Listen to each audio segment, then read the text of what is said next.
It's a roast tomato soup. I use guanciale or pork cheeks.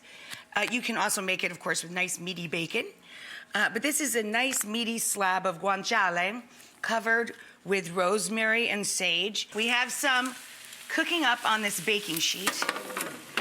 And I'm gonna add to that, I was in the middle of cubing up some bread. So sourdough, delicious. Any rustic white, delicious. Great use up for stale bread. And for every 4 to 6 people, you want about a cup of crouton. That's what we're doing. We're just making sheet pan croutons here.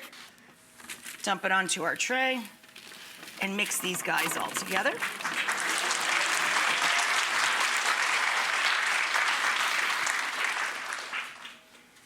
And then depending on how meaty your guanciale, pancetta, or bacon is, you'll have extra crispy bacon bits, or it'll take it 2 minutes to render out, or 5 minutes.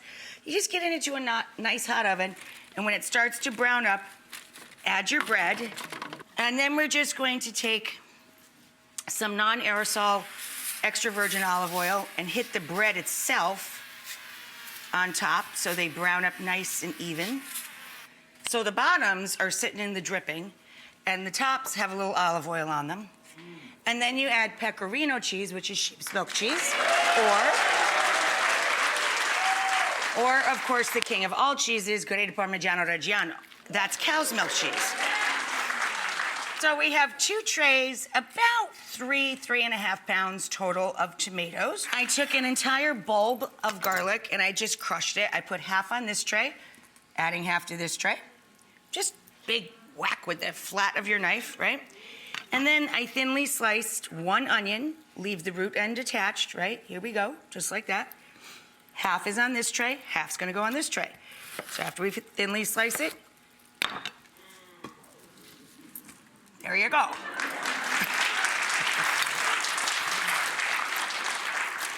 So now each tray gets some fresh thyme,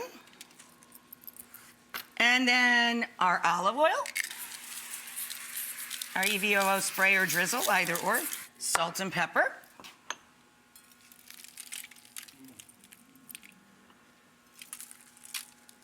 Now my husband likes things a little extra spicy, so I'm gonna put a tiny sprinkle of red pepper as well over that. Salt, of course, right? And then we're going to roast up our 2 trays of tomatoes until they slump and brown at the edges. I save a few of the burst tomatoes to garnish the soup itself, right? And in the pot, I have about 1 quart, but it's been simmering, so probably we're down to about 3 cups now, of chicken bone broth or vegetable stock for vegetarian preparation. And then we just kind of slide these guys in there.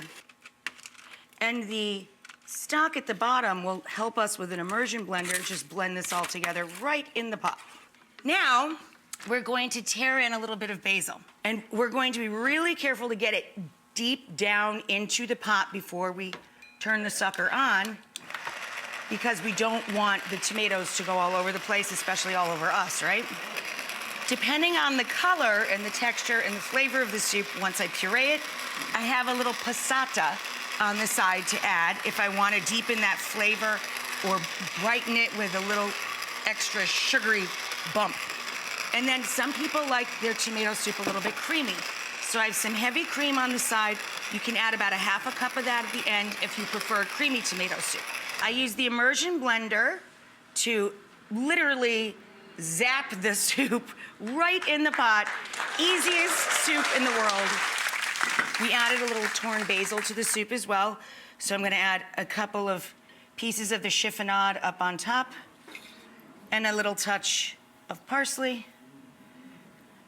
Don't forget, we made those beautiful guanciale breadcrumbs with Parmigiano or Pecorino.